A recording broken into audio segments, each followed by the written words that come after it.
Mr. Pruitt, tear it down. You have 14 days. Darla Fitch, HOA president, moved here 3 years ago, was telling me to demolish a smokehouse that had been on this land since 1984. My farm, 1981. Her HOA, 2016. Her audacity, unlimited. That structure is an eyesore. This neighborhood has standards now. Darla, this farm was here before your neighborhood had a name, before your streets had pavement, before your HOA had a single rule. I don't care. 14 days, Crane, or the fines start. She hung up. What she didn't know, buried inside her own HOA's founding documents, was one clause, written by the developer himself, that made every single thing she'd done for 18 months completely illegal. The smokehouse is still standing. Darla is no longer HOA president. What would you do? Drop it in the comments. And where are you watching from? Let me take you back to 1981. My grandfather, Eldon Pruitt, bought 22 acres of red clay farmland in Caldwell County, North Carolina, when a handshake still meant something, and the only HOA anyone knew about was the old farmers cooperative that traded seed corn and tractor parts.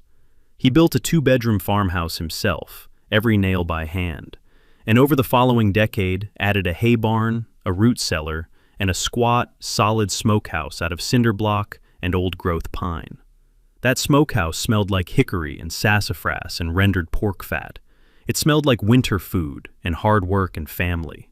The crunch of gravel under a pickup truck, the low moan of the wind off the Blue Ridge, the particular cold morning silence that settles over a farm before the roosters catch up.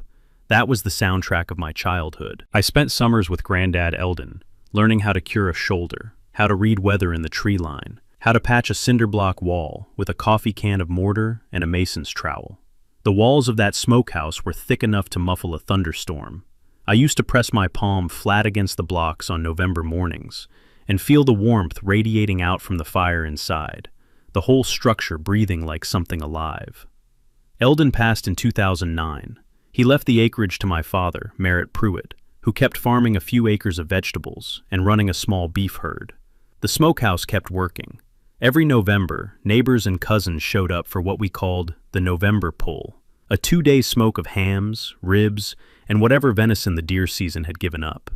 The air for half a mile smelled like sweet applewood smoke and brown sugar rub.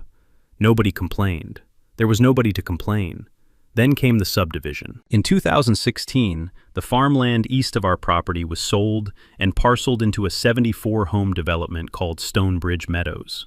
Nice houses, 2-car garages, mailboxes shaped like little red barns, which is either charming or insulting when you're standing next to an actual barn. The developer installed an HOA as a condition of the county permit, standard stuff, largely harmless at first. For 3 years, things were fine. The new neighbors would slow their cars on the road to watch the cattle, wave, ask about the smokehouse in a friendly way. Some of them came to the November pull. We sold eggs off a little stand by the fence. It was genuinely nice. Then Darla Fitch got elected HOA president. Darla had moved down from Columbus, Ohio, with her husband, something in finance, and had immediately decided that Caldwell County needed improving. She was meticulous about her own lawn to a degree that qualified as a medical condition, and she had opinions, many of them, about paint colors, about mailbox heights, about the sound of a rooster at 5 a.m. She wore pressed khaki slacks every day of her life and carried a legal pad and a monogrammed leather cover everywhere she went. She was the kind of person who reads the HOA bylaws the way other people read the Bible, selectively and always in her own favor. The first unfair act came in March 2019, packaged as a courtesy. Darla hand-delivered a letter, not an official HOA notice, just a personal note on cream stationery, informing my father that the smokehouse was within visual sightlines of the Stonebridge Meadows development, and that the HOA was exploring community beautification options. She said the structure looked, and I am quoting directly here, agricultural and out of place. Dad read it twice, set it on the kitchen table next to his coffee, and said, "Well, it is agricultural. That's what it is." He wrote back a polite 2-sentence reply.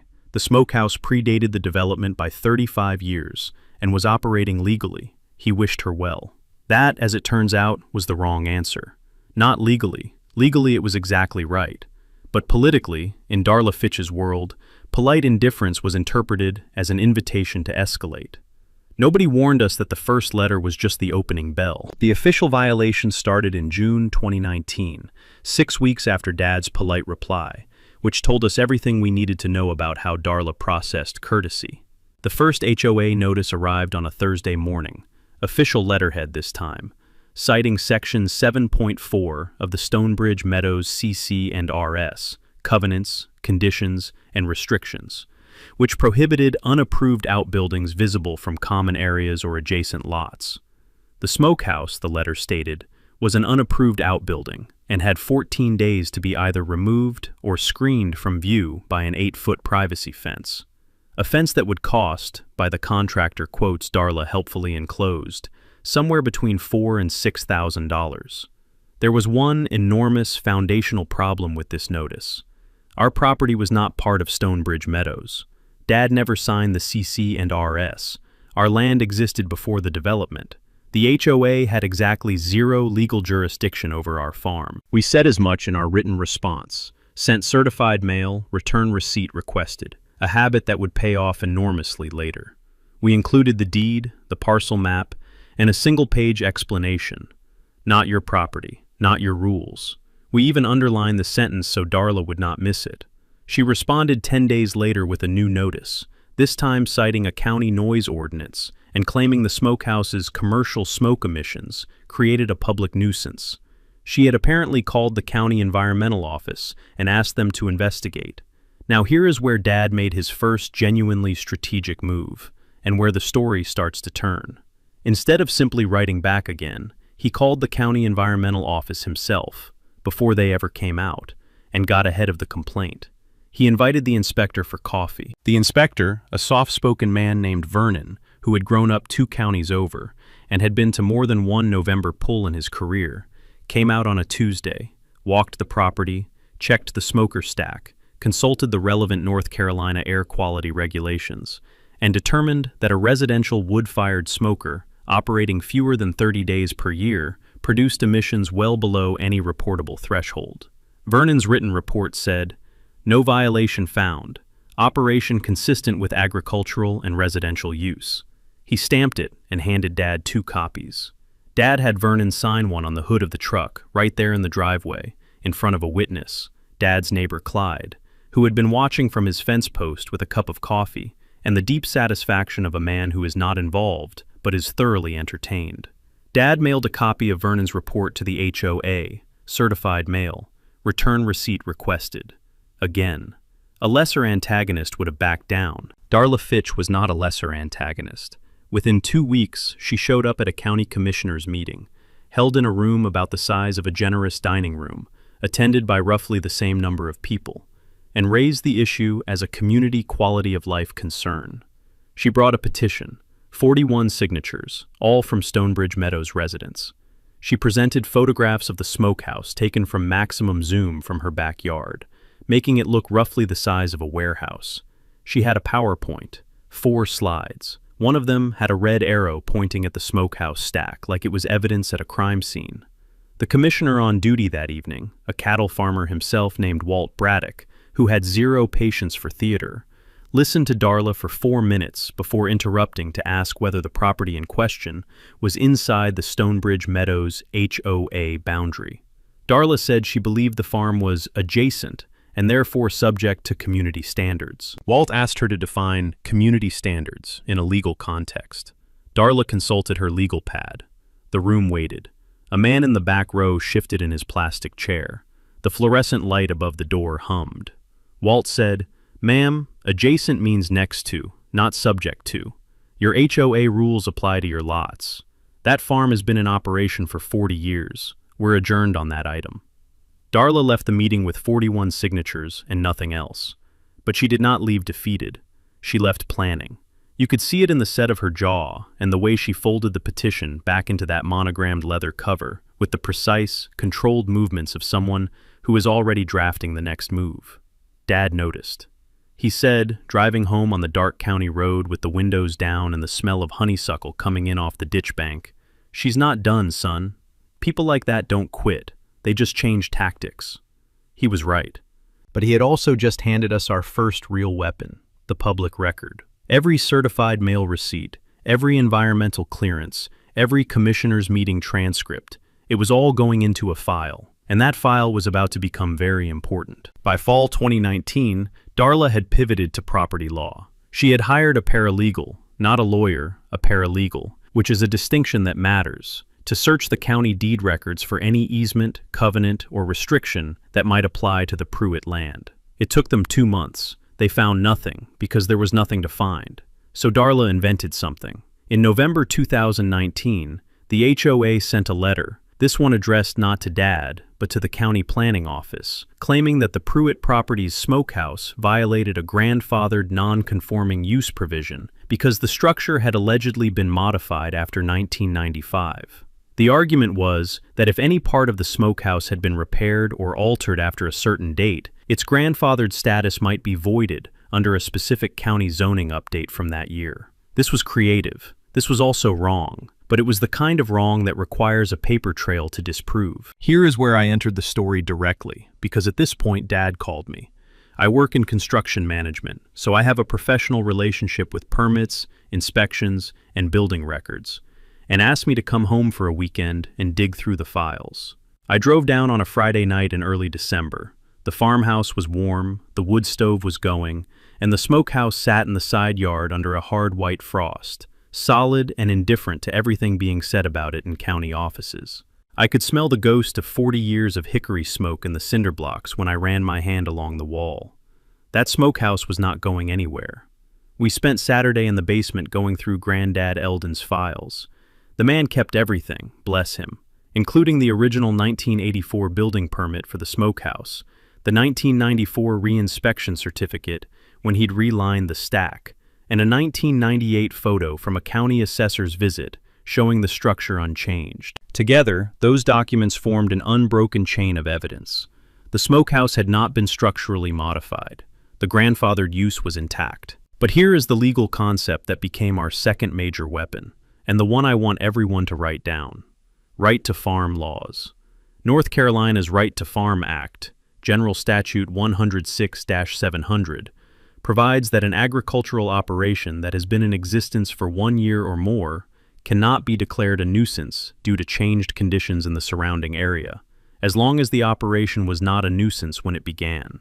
In plain English, if your farm existed before the neighborhood moved in, the neighborhood cannot use nuisance law to shut you down. The smokehouse was not just protected by deed history and permit records, it was protected by statute. Takeaway. Look up your state's Right to Farm Act. Every agricultural state has one, and many suburban homeowners don't know it covers backyard operations like smokers, chicken coops, and gardens if the property has agricultural zoning history. I drafted a letter, with help from a real estate attorney Dad knew from church, a sharp woman named Constance Waverly who did not charge us for the first consultation, citing GS 106-700 directly, attaching the original building permit, the 1994 inspection, and the 1998 assessor photo. We sent it to the county planning office, to the HOA board, all 5 members, certified mail, and to Darla personally. Constance added one sentence at the bottom of the letter that was worth more than the rest of it combined. Any further attempts to initiate regulatory action against this property without legal basis may be construed as tortious interference and will be responded to accordingly.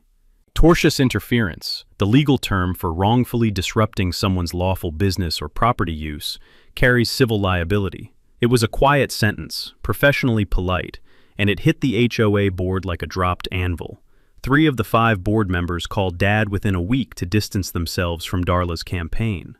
One of them, a retired postal worker named Jean, apologized directly.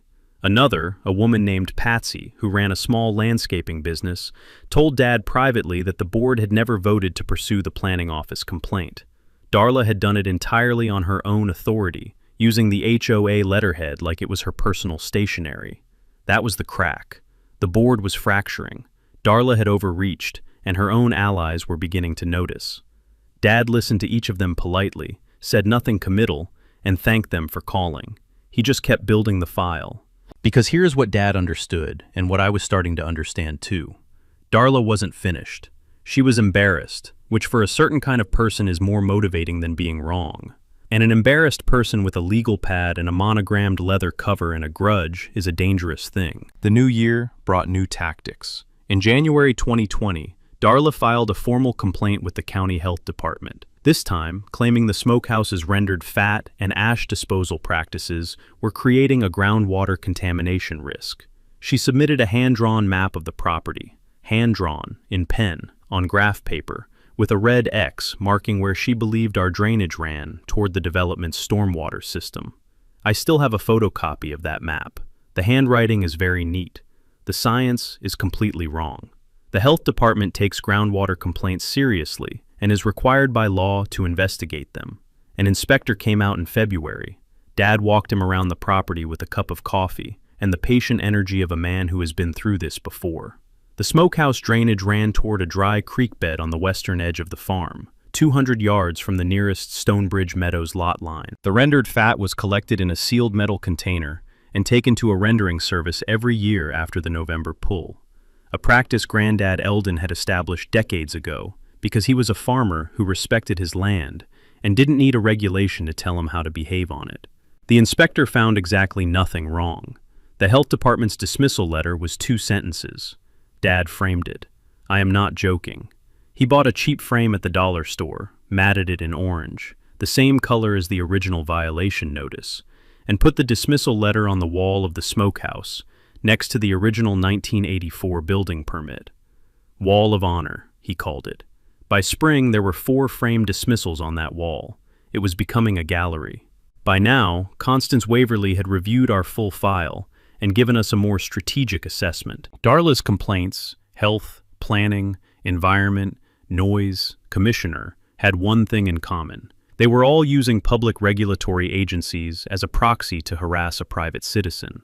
Each individual complaint was dismissible, but the pattern was what mattered legally. Constance used a specific term, regulatory harassment. She explained that if Darla filed one more baseless complaint with any government agency, we had the factual foundation to pursue a civil harassment claim under North Carolina statute.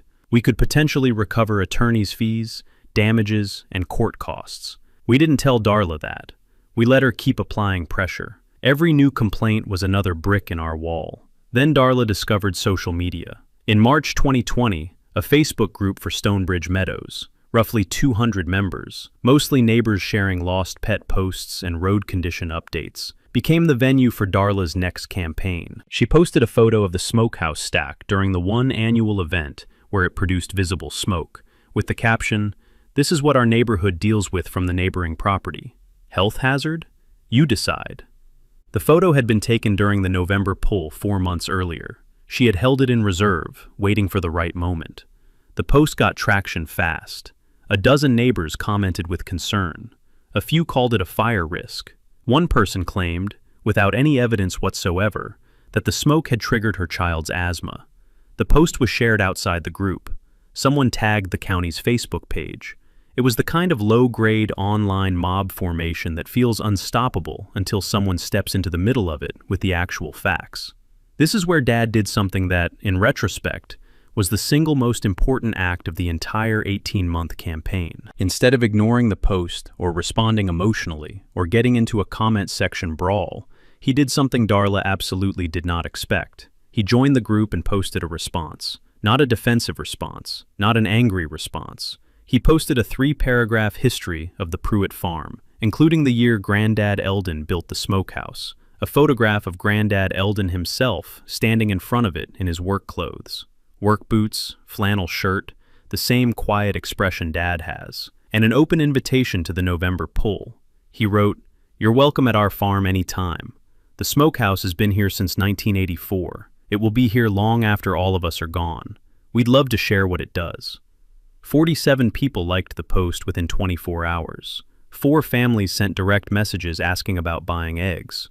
2 people commented that they'd had no idea the farm had been there before the subdivision. One woman posted that her grandmother had grown up on a property that used the same type of smoker, and she was in tears reading this. Darla deleted her original post. She could not delete the response. The social media episode revealed something Darla had fundamentally misunderstood. Most of the Stonebridge Meadows residents were not anti-farm. They didn't hate the Smokehouse. They had simply been fed a narrative, and when they encountered a different narrative, a true one, with a human face and a 40-year-old photograph, many of them shifted almost immediately. The community was not Darla's weapon. Darla had been pretending it was, and the pretense had just collapsed in public.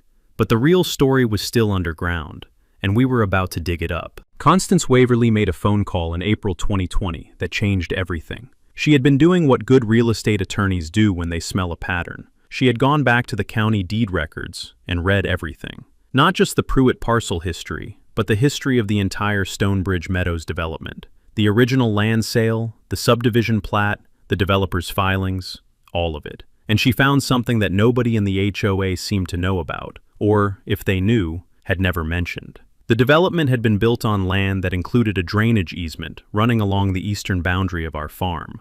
That easement, recorded in 1978, predating even Granddad Eldon's purchase, gave the Pruitt property an affirmative right of drainage access across the development's eastern green space. In plain terms, we had a legal right, written into the county records decades before Stonebridge Meadows existed, to use and maintain a drainage corridor running directly through what the HOA considered its private amenity space.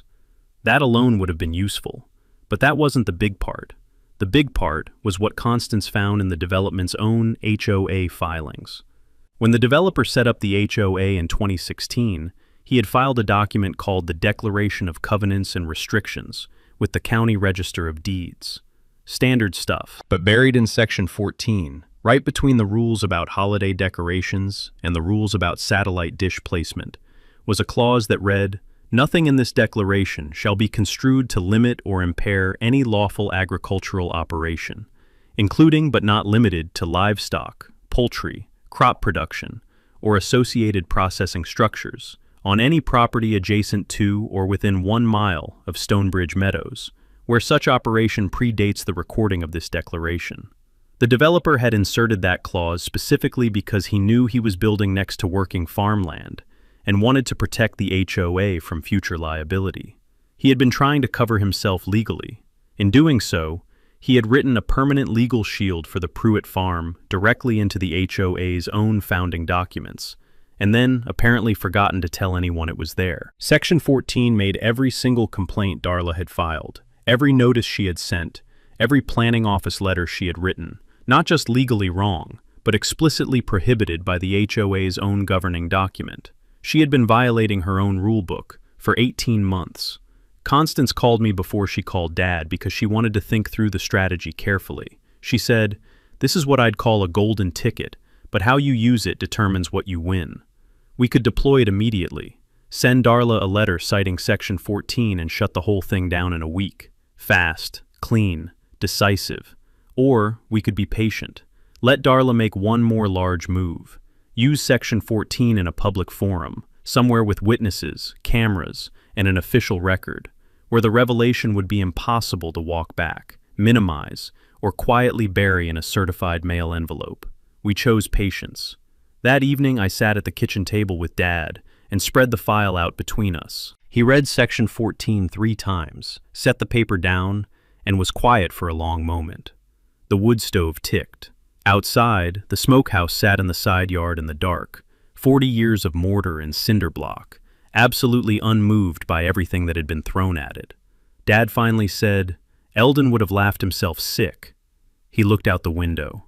"All right, we wait for her to go big, then we end it." We did not have to wait long. The planning phase felt like assembling a machine one part at a time, each piece clicking into place over the course of a quiet summer. The legal foundation was Constance's domain. She assembled what she called the brick wall, a binder organized into 7 tabbed sections.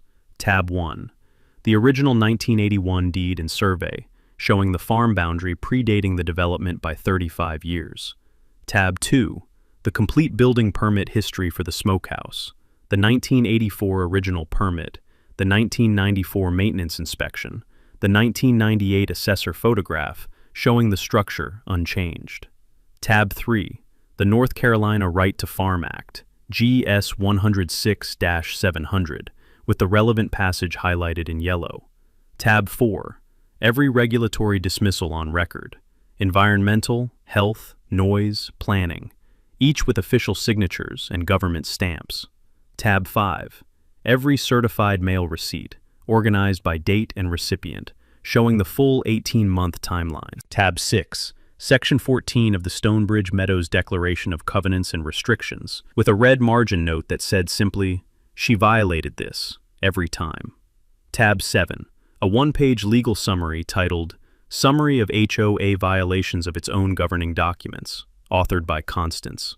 3 paragraphs, no legal jargon, readable by any county commissioner or local newspaper reporter in under a minute. That last tab was the most important. Constance had written it so that a non-lawyer could understand it immediately and explain it to someone else in 30 seconds. She said, "The moment this goes public, you want the story to tell itself. You want the person in the back row of that meeting room to be able to turn to the person next to them and say exactly what happened. That's how you win in public." I have thought about that advice many times since. On the community side, Dad had been quietly tending relationships that Darla had assumed were hers. Jean, the retired postal worker on the HOA board, had become a genuine ally. So had Patsy, the landscaping business owner. Both of them had access to the HOA meeting schedule, the board email list, and, crucially, the agenda-setting process for the annual community meeting, which in Stonebridge Meadows was the one HOA event where all 74 households could attend, speak, and vote on board matters.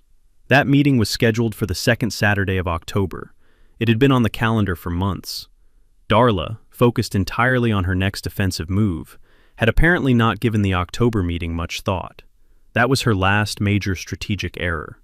The physical component of the plan was something I designed myself, and it is the part of this story I am most personally proud of. We knew Darla was going to show up at our property line eventually with something. A surveyor, an inspector, a reporter, something, because that was her pattern. She liked witnesses. She liked an audience. She performed best with people watching. So we built her a stage. I constructed what I called the evidence wall, a weatherproof display board mounted on a treated lumber post just inside our fence line, facing the road and the development. The frame was built from 2x4s, the face from clear polycarbonate sheeting like a large roadside bulletin board. Inside, I mounted laminated copies of every key document: the 1984 building permit, the right to farm statutory citation, the environmental clearance, the health department dismissal, and, centered at eye level in the largest font, Section 14 of the HOA's own declaration. Underneath everything, in clean black capital letters on white stock, "This farm has been here since 1981. This smokehouse has been here since 1984. We are here to stay." I finished it on a Saturday afternoon in late August, standing back on the gravel drive to look at it while the smell of dry grass and red clay came up off the field. Clyde came over from next door, studied it for a long moment without saying anything, and then said, "That is the most satisfying thing I have ever seen on a fence post." He went home and came back with 2 cold sodas. We stood there and looked at it a while longer. The digital component was Dad's daughter-in-law Rosalie's work. She ran a small social media account for the farm's egg stand. Maybe 800 followers, mostly local people, and a few farming enthusiasts. She began quietly documenting the farm's history over 6 weeks of posts. Old photographs of Granddad Eldon, scenes from past November polls, close-up images of the cinder block walls and the hanging hams, and the morning light coming through the smoke vents. No mention of the HOA dispute anywhere, just the farm. By October, the account had 4,200 followers. People were paying attention without knowing quite what they were paying attention to. And in the legal background, Constance filed a formal complaint with the North Carolina HOA Dispute Resolution Office, a state agency created specifically to handle governance abuse cases, documenting Darla's 18-month pattern and citing the Section 14 violation. That filing created an official state record and started a 60-day response clock that would land right around the October annual meeting. Everything was pointed at October. We just needed Darla to do what Darla always did: swing big and miss in public. Darla did not disappoint. In mid-September 2020, 6 weeks before the annual meeting, she made her largest move yet, having apparently concluded that local regulatory agencies were not working fast enough. She went regional.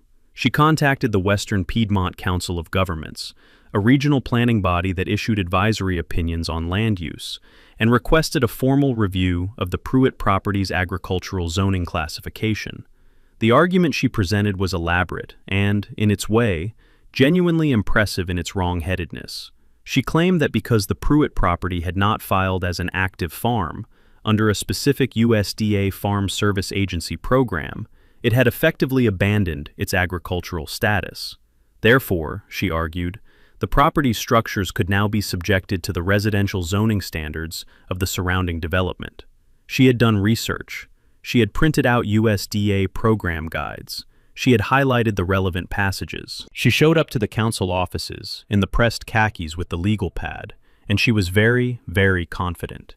There was one foundational problem.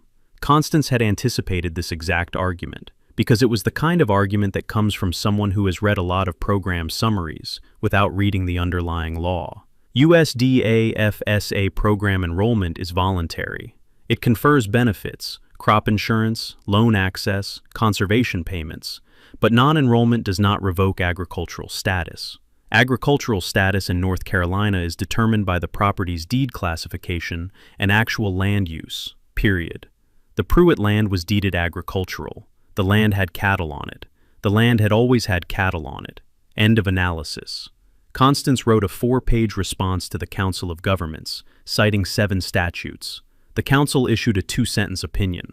The property in question retains agricultural zoning classification under applicable state law. No further review is warranted.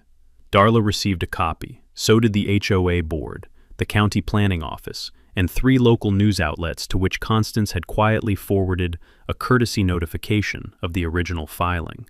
A reporter from the Caldwell County Messenger, a weekly paper with a website and a surprisingly engaged Facebook following, called Dad the following Thursday. She had read the full documentation. She wanted to do a feature story. Dad told her he'd be happy to talk after the October annual meeting, and suggested she might want to attend and bring a camera. Meanwhile, Darla's behavior within the HOA was becoming visibly erratic. Jean told us that at the September board meeting, she had proposed levying a special assessment on all Stonebridge Meadows homeowners to fund ongoing legal consultations regarding adjacent property nuisances. The board voted it down 4-1. Darla was the one. She had gone from HOA president to a minority of 1 on her own board, without apparently noticing the transition. She had also, according to Patsy, begun attending board meetings with a new advisor, a man she introduced as a community standards consultant, but who turned out to be a friend from Columbus with no legal credentials and a background in residential property management. He sat in the back of the room at every meeting and took notes on a yellow legal pad, a mirror image of Darla. Nobody knew what case he was building. The board was nervous. 2 members asked Patsy privately whether they had any personal liability if Darla's actions resulted in a lawsuit. The answer, Constance told us when we relayed the question, was, potentially, yes. Board officers who knowingly allow or facilitate a pattern of harassment can share liability exposure under certain conditions. Patsy passed that information back to the 2 nervous board members. The board got more nervous. Then came the incident that essentially handed us the public moment we'd been waiting for. On the last Saturday of September, Darla showed up at the edge of the road with a professional surveyor, hired independently out of her own pocket, and attempted to have him survey the boundary between the development's eastern green space and the Pruitt property. She wanted to establish that our drainage easement ran in a different location than our deed showed, which would have complicated our drainage rights and potentially given her new legal footing.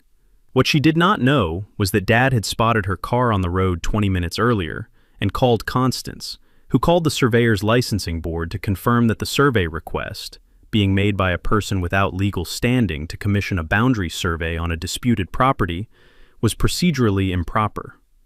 The surveyor was informed of this by phone while he was still setting up his equipment on the roadside. He listened, asked 2 questions, packed up his tripod, and drove away without a word to Darla. She stood at the road's edge for a full 5 minutes after his truck disappeared, legal pad pressed to her chest, staring at the evidence wall mounted on our fence post. She read section 14 from 15 feet away. You could see her reading it, the large black letters, the laminate catching the afternoon sun. Dad watched from the porch. He did not go out. He did not wave. He just watched. October was coming. The 2 weeks before the annual meeting were a sustained, desperate campaign of smear. Darla had apparently concluded, correctly, that the regulatory route was exhausted, the legal route was expensive and losing, and the community sentiment had shifted against her after Dad's Facebook post. So she turned to the one weapon she had left: reputation damage. If she couldn't remove the Smokehouse legally, she could try to make the Pruitt name toxic enough that the community would want to force the issue themselves. She began circulating a printed flyer, printed physically, on paper, hand-delivered to mailboxes throughout Stonebridge Meadows on a Tuesday night, that made a series of pointed insinuations about the Pruitt farm. The flyer described the property as a commercial slaughterhouse operation. We processed our own beef and game. No commercial slaughter of any kind had ever occurred on the property. It called the Smokehouse a fire risk to the surrounding neighborhood. The structure was inspected, had a cleared buffer zone, and had operated without incident for 36 years. Most damagingly, it described the farm as a source of unregulated chemical runoff affecting Stonebridge Meadows' water quality. The exact claim the county health department had investigated and dismissed in writing 8 months earlier. The flyer was not signed by Darla. It was attributed to concerned Stonebridge residents, a name appearing nowhere in any official HOA document because it was not an organization. It was Darla, and we were fairly certain, the Columbus consultant with the yellow legal pad. Dad photographed the flyer the morning it appeared and texted it to Constance before his first cup of coffee was finished. Constance moved quickly. She sent a letter to the full HOA board, all 5 members, noting that the distribution of materially false statements designed to damage a property owner's reputation could constitute defamation, and that the HOA, as the governing body of the community from whose membership the flyer appeared to originate, had a strong interest in publicly disavowing its contents before any legal action was initiated. She gave them 48 hours. Jean called an emergency board meeting the following evening. Patsy seconded the motion to disavow. The vote was 4-1. A formal written disavowal was drafted, printed, and hand-delivered to every household in Stonebridge Meadows within 72 hours of the original flyer. The same mailboxes, the same method, a direct repudiation. Darla voted against the disavowal. The board noted her dissent in the official minutes. She was now formally isolated on her own board. Her own community was receiving official letters, walking back her claims, and the annual meeting was 6 days away. Anyone with good strategic judgment would have withdrawn, apologized, and found a quiet way to step back from the HOA presidency before the meeting made it ugly. Darla Fitch was not in a place for good strategic judgment. In the final days before the meeting, she made 2 last moves. First, she attempted to remove the Section 14 agenda item, the one Constance had formally filed. By claiming it had been submitted improperly, Jean produced the signed petition from 4 board members and the relevant bylaw, which was unambiguous. The item stayed on the agenda. Second, she called the county building department and filed one last complaint. She claimed the evidence wall I had built on our fence post was an unpermitted sign structure that violated county signage ordinances. The county building inspector came out the next morning. He measured the structure, checked the relevant ordinance, and noted in his report that the display board was under the square footage threshold requiring a permit, was located entirely within our property boundary, and contained no commercial advertising.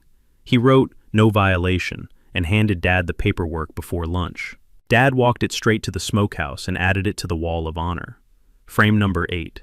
That night, Rosalie posted one final photograph on the farm account. No caption, just the Smokehouse at dusk, the last light of the day catching the old pine rafters, visible through the open door.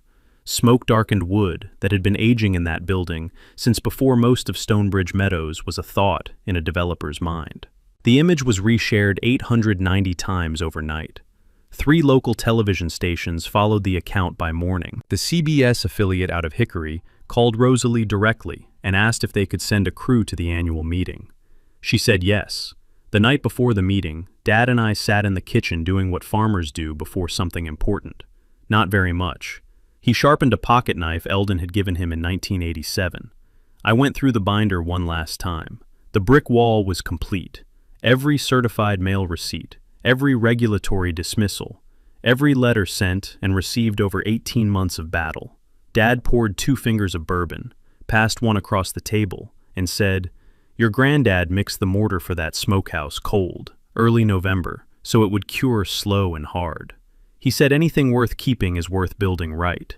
We went to bed. The Stonebridge Meadows annual meeting was held on the second Saturday of October in the community room of the HOA clubhouse. A clean, carpeted space with folding chairs, a projector screen, and fluorescent lighting that hummed at a frequency designed to make everyone slightly uncomfortable. Capacity, 60 people. Attendance, 72. People lined the walls 3 deep. Someone had dragged in extra chairs from the adjacent room, and they were full too. The CBS affiliate camera was set up in the back left corner. Operator in a blue vest, red light glowing. The Caldwell County Messenger reporter had a notebook, a recorder, and the focused expression of a person who has read all the documents and knows what's coming.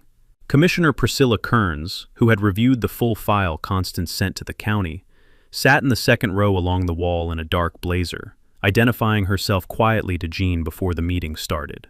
Darla opened precisely on time. She called roll with the efficiency of someone trying to eat clock. She moved through the treasurer's report without pausing for questions.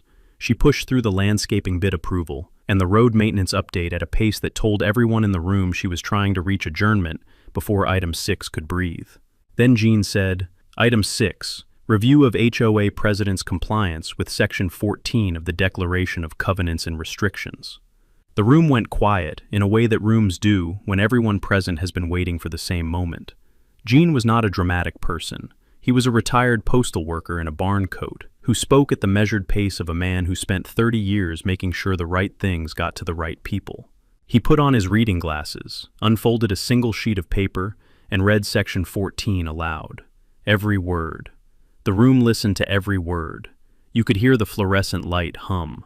Then Constance stood. David had invited her as a non-member guest, permitted under the HOA bylaws. She presented the summary document, tab 7, 1 page, 3 paragraphs, at the deliberate speed of a person who wants each sentence to arrive separately.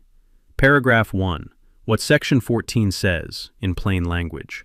Paragraph 2, a chronological summary of 18 months of HOA president actions, every complaint, every letter, every regulatory filing, and how each one violated the clause the HOA's own developer had written in 2016.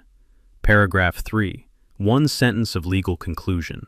She set the paper on the table and sat down. Then Dad stood up. He was wearing a clean flannel shirt and his good work boots.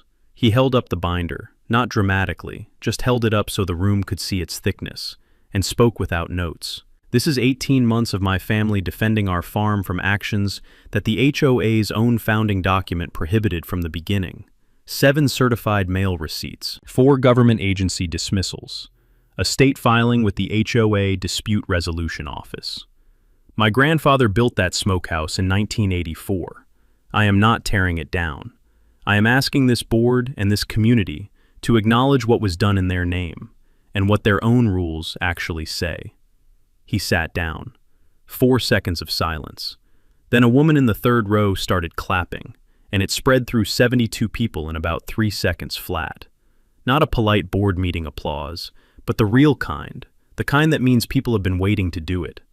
Darla's response was the response of a person who has lost, but has not yet processed it. She said Section 14 was subject to interpretation. She said the HOA had a responsibility to uphold community standards. She said it in the tone of someone reciting lines from a script that no longer fits the scene. The room did not respond the way rooms respond to authority. It responded the way rooms respond to someone reading the wrong speech at the wrong event. Commissioner Kearns spoke from her chair along the wall. She said she had reviewed the documentation and found it comprehensive and credible, and that the North Carolina HOA Dispute Resolution Office had formally notified the county of an open inquiry into the matter. The camera operator in the blue vest made a small adjustment. The messenger reporter wrote something in her notebook. Patsy moved for a vote of no confidence in the HOA president. Jean seconded. The vote was called. 5 board members, 5 votes. The result was unanimous. Darla set her legal pad on the table. She picked up the monogrammed leather cover. She walked to the door of the clubhouse and pushed it open and walked out. The door swung shut behind her, with a sound like a period at the end of a very long sentence. The camera caught all of it. Outside, in the parking lot, 2 Stonebridge Meadows residents, who had never spoken to my father before, walked up and shook his hand. One of them said, "We didn't know any of this was happening. We're sorry it went this far." Dad said, "It's all right. You know now." Then we drove home on the dark county road, windows down, and the smell of dry leaves and red clay came in off the fields. And the smokehouse was waiting in the side yard, exactly where it had always been. The resolution came in layers, the way real resolutions do. Not a single dramatic moment, but a series of quiet confirmations that the thing is genuinely over. Within 2 weeks of the annual meeting, the HOA board, now operating with Jean as interim president, sent Dad a formal letter acknowledging that all previous HOA communications regarding the Pruitt property had been issued without legal authority under Section 14, and that the board disavowed them in full. The letter included an apology. Not the lawyered kind, the careful non-admission language that means nothing. An actual sentence that said, "We are sorry for the distress this caused your family." Jean told us later that sentence took the board 40 minutes to agree on, and that he had insisted on it. The North Carolina HOA Dispute Resolution Office issued its formal finding in November. The former HOA president had engaged in a sustained pattern of unauthorized harassment of an adjacent agricultural property owner in direct violation of the HOA's own governing documents. The office recommended that Stonebridge Meadows revise its bylaws to include explicit Section 14 compliance language and mandatory orientation for all future board officers. The board adopted the recommendation unanimously at its November meeting, the first meeting without Darla in 18 months. Constance reviewed our options for civil action against Darla personally. We had a viable case: the regulatory filings, the defamatory flyer, the unauthorized survey attempt. Dad listened to the full analysis, asked a few questions, and then said, "She's gone. The farm is protected. That's the win." Constance said it was the right call. She said sometimes the best use of a strong legal position is to simply hold it, let the other person know you have it, and walk away. Dad walked away. The CBS story aired and was picked up by Regional Wire Services. North Carolina farm family defeats HOA using HOA's own rules. That was the headline. Dad was briefly and improbably internet famous in the way that quiet, competent people sometimes become famous. Everyone shared the story, half the comment section suggested he run for office, and he himself did not read most of it because there was a lot of work to do, and the cattle did not care about the CBS affiliate. The November poll that year was the largest in the farm's history. 43 people came.